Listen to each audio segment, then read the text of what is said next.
It felt like a dream come true when we learned about the $300 million inheritance and the fact that we'd be running our own company. Everyone at work noticed my sister-in-law Mary cheering about my dad's inheritance, and they started whispering to each other. Mary was really happy, saying proudly, "Shit, this is when my husband gets the company and $3 million. One of the employees burst into laughter when he heard that. My older brother, sitting next to his confused wife, was reading the will from the lawyer. His face went pale as he read it, and he showed it to her. She screamed when she saw it. "My name's Lucy. I'm 29, and I work for my dad's business. When my dad was young, he started this business from scratch. Now it's grown quite big with lots of employees. But when he started, he had to deal with a lot of debt, and even as a kid, I knew it was tough for him. Even as the business grew, I wanted to help out my mom, who mostly did office work. My parents told me to go to college and choose any career, but I always wanted to work for Dad's company. That was my goal after high school."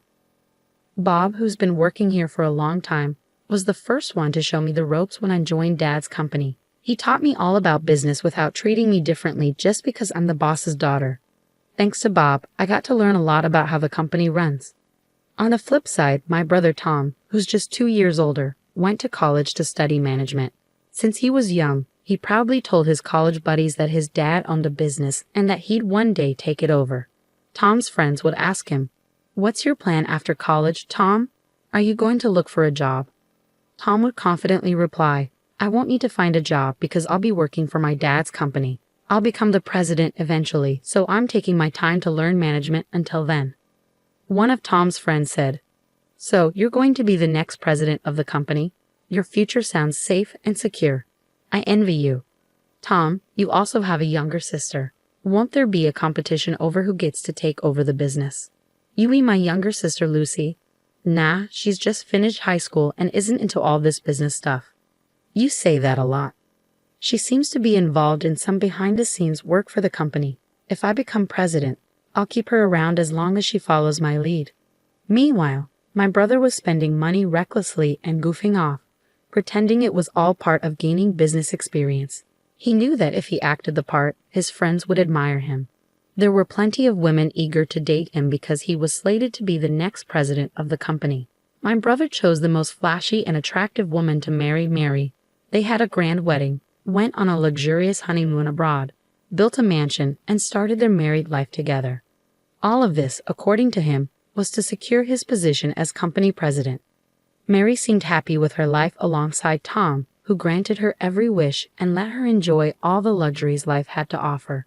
I'm pretty sure she wouldn't want a life like mine, where I work behind the scenes with my mom and my dad's company. "Lucy, you don't seem like the boss's daughter, do you?" she asked. "You don't act like the daughter of the company's president." Mary would often chuckle and give me funny looks when we saw each other at family events. "I'm not into living extravagantly," I replied. She stared at me as if I were something odd. "I feel bad for you. You're the daughter of a company president, but you don't know how to enjoy money. You live with your parents and have lots of money, so you don't have to work as hard. Plus, with your status as the president's daughter, shouldn't guys be chasing after you?" My brother nodded. "Yeah, that's right. Lucy's always been so humble. No one would guess her dad's the president, and she treats the other employees like regular people. I'm still learning a lot about my job, and there's plenty I don't understand yet. Many of my coworkers are better at their jobs than I am, so I can't act like I'm in charge," I argued. But my brother looked surprised and said, "That's why you're not very useful. A boss should be confident so they're not disrespected by their employees. Let others handle the simple tasks. It seems like Dad and I are the only real bosses here. Don't underestimate your employees, no matter how powerful you are."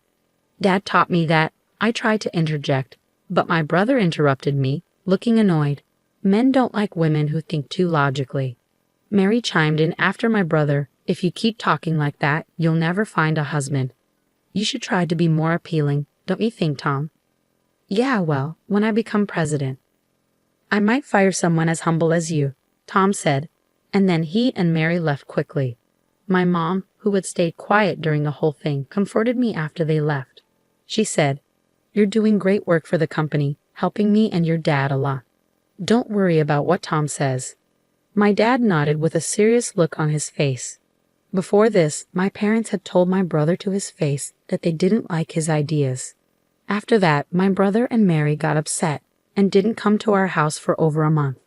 I remembered how sad it felt back then, so I told my parents, Tom and Mary can say whatever they want. After that, Tom and Mary kept living their fancy lives, eating at expensive restaurants and going on luxurious vacations. They wanted to show everyone that Tom would be the president of my dad's company someday. Meanwhile, my dad was working hard to grow his business. But one night at home, he complained of chest pain. "Dad, are you okay?" "I'll call an ambulance," I said. "Lucy, get this." My dad pointed to a drawer and told me he had a letter for me. I grabbed the letter quickly. "If anything happens to me, read this. Everything else is for the lawyers to handle," he said before passing out before the ambulance arrived. Even though he was taken to the emergency room, he died without waking up. My brother and Mary were on a trip and couldn't be there when my dad passed away. They came back 2 days later. At my dad's funeral, Tom said, "We're just glad we made it back in time." I never thought my dad would die while we were on vacation. I was shocked. My brother and Mary showed up at the funeral as if nothing had happened, not acknowledging that my mom and I were left to handle everything. I asked my brother privately, away from the employees, "Couldn't you have come back home earlier?" "What?" "I couldn't change our return flight," my brother replied without saying sorry, then turned to address the employees. "Thank you all for your help. From now on, I'll take my father's place with honor," Tom said. Mary looked around at the employees, who had gone quiet, and praised. That's exactly what Tom would do. Everyone's speechless because they're so impressed, right? It's expected, considering my dignity. With pride, my brother said to me, "Lucy, isn't the ceremony starting soon? Lead us there quickly." I was annoyed by his tardiness and arrogance, but I guided him and the employees to the meal ceremony table. Throughout the meal, my brother continued to act arrogantly. "Isn't the food quality questionable, Lucy? It's not befitting of our father's status as president. Mom and I already discussed it, and we agreed on the food. Plus, I don't mean you telling me what to do. This is why people don't understand what being president means," Tom said, giving orders not just to me but also to the other employees serving. "You're useless," he added. I hurried to intervene when he ordered Bob, a longtime employee, around. "Tom, that's too much. Don't disrespect Bob. He's not just anybody. Why should I act humble in front of a mere employee? They should respect me as the president," he argued. Mary joined in, backing Tom up. "Exactly, Lucy. Don't talk down to Tom, the company's president. If you keep disobeying him, he'll fire you. He's got the power," she warned. As my brother and his wife continued to speak loudly, a man suddenly appeared.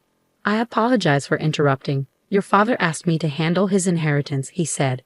He was the lawyer our father had hired while he was still alive. Then I remembered my father mentioning the lawyer shortly before he passed away. It seemed like he had prepared for his death by speaking with a lawyer years before he got sick. My brother and Mary got excited when the lawyer mentioned inheritance. They welcomed him into their room eagerly. Tom said, "Thanks for coming. Let's finish this quickly." But as he talked to the lawyer, Tom started crying. Didn't Dad's inheritance amount to $300 million? When Mary heard this, she was thrilled. $300 million? That's a huge amount for a company that's ours. When the employees overheard this, they started whispering. Mary proudly announced to the morning staff, "Quiet. This is the moment when the company and its $300 million inheritance go to Tom." Hearing this, one of the employees burst out laughing. My brother had the will in his hands, reading it with Mary beside him, who was curious about why the employees were laughing. But as he read on, his face turned pale. "Mary, the will says that the entire company goes to the eldest daughter, Lucy," he said, staring at the document in disbelief. Then he started yelling, "This can't be right. This is wrong." The lawyer, sounding troubled, said, "This is a legally valid will." My brother's voice grew more choked up. "What? I don't care. How can Lucy be president instead of me?" Maybe Dad was just getting old and confused. "Yes, your father's judgment was impaired. A will made by a confused old man is invalid," he argued. I couldn't bear to hear them insult my father any longer. "Enough. Tom, the idea of you becoming president is even more unbelievable," I shot back. My brother was furious. "Are you saying I'm not capable of being president?" he retorted. I didn't hesitate to respond. "Yes, that's exactly what I'm saying." How can you lead this company when you've never put in any effort to help it? Don't be ridiculous. Mary and I even built a mansion fit for a president and have worked hard to look the part. He defended himself. Do you mean building a mansion unsuitable for a man of your stature or dining at fancy restaurants? That's not good for business. It's just money, after all. Didn't Dad cover most of the costs for the new house and extravagance? I countered. How do you know all this? He asked. Just before he passed away, Dad left me a letter. In it, he detailed all the money he had spent on you and said it was meant as a gift during his lifetime. So, your share of the estate is practically nothing, I revealed. Mary panicked upon hearing this. Wait, is this inheritance worth $300 million? Did we already spend that much? It's not fair that we got so little, she exclaimed. One of the employees who had been laughing approached Mary and clarified that the $300 million came from the company, not from personal assets. I think all the employees here are aware of that. Money from the company isn't something that can be inherited, I informed Mary. You're right. The money from the company isn't a family inheritance, so I guess my brother's share is minimal. That's heartbreaking, Mary replied.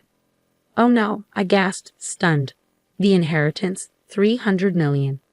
My brother suddenly stood up, as if realizing something, and shouted at the employees, Do you really want your company president to be someone ordinary like Lucy? You should see that I'm more qualified for the job.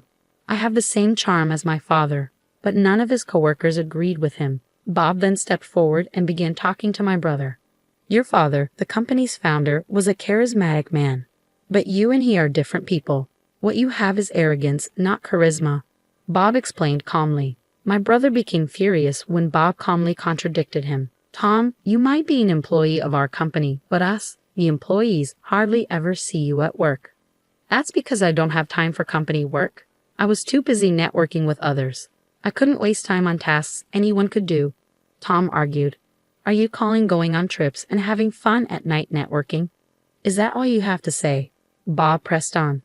Lucy worked hard every day, learning more about the company while quietly handling behind-the-scenes tasks. I see the same dedication in her as I did in your father. Lucy is the right person for the job, as far as all of us here at the company are concerned, Bob concluded. The other employees nodded in agreement, showing their support. Moved by their endorsement, I replied, Thank you all very much. I must admit, I'm taken aback by this sudden news, but having seen my father's passion for the company firsthand, I share the same dedication as all of you. I appreciate your ongoing support. The employees warmly applauded as I bowed deeply. Feeling encouraged by the applause, I continued, Every one of you here is a valuable friend who has contributed to our business. Anyone who disregards that isn't fit to be an employee, let alone the president of the company. And remember, the president has the power to dismiss employees. My brother grew visibly annoyed upon hearing this. What are you talking about? I'm your brother, he exclaimed. But you said yourself that if you became president, you'd fire me, brother, I reminded him. I can't keep paying a salary to an incompetent employee just because he's family. This is ridiculous. Can someone please say something? Tom pleaded for help from those around him, but the employees just gave him cold stares. With no one supporting him, my brother and Mary left. Afterwards, Tom lost his job and relied on the small inheritance he received, but it didn't last long. Can you lend me some money, Lucy? He begged. I was disgusted by my brother's lack of effort to find a new job even after being fired, still expecting our family to support him. I firmly told my mother not to give him any money. His friends, who had once been supportive, abandoned him when they found out he lost his position as president to his sister. When Mary married my brother, she had dreams of being the wife of the company president, but none of her friends seemed to sympathize with her. As their financial situation became dire, my brother and his wife made the tough decision to sell their mansion. While the proceeds from the sale could have sustained them and restored their lavish lifestyle, their lack of income caused their savings to dwindle rapidly. When they eventually realized they needed to find work, they struggled to secure employment because they had never held jobs before. Tom eventually found a part-time job at a convenience store, where he struggles as it's unfamiliar to him. He faces criticism from younger part-time employees for his inadequate work. Mary also had to give up her role as a full-time housewife and now works as a cashier at a supermarket for a low monthly salary, alongside the part-time housewives she used to mock. Meanwhile, I'm utilizing my experience from behind-the-scenes work to contribute to the company's growth. With the support of Bob and other employees, the company is steadily improving. Interestingly, my brother's situation has strengthened employee unity. I've made a promise to continue working with my mother to grow the business, aiming to bring more pride to my Father in heaven.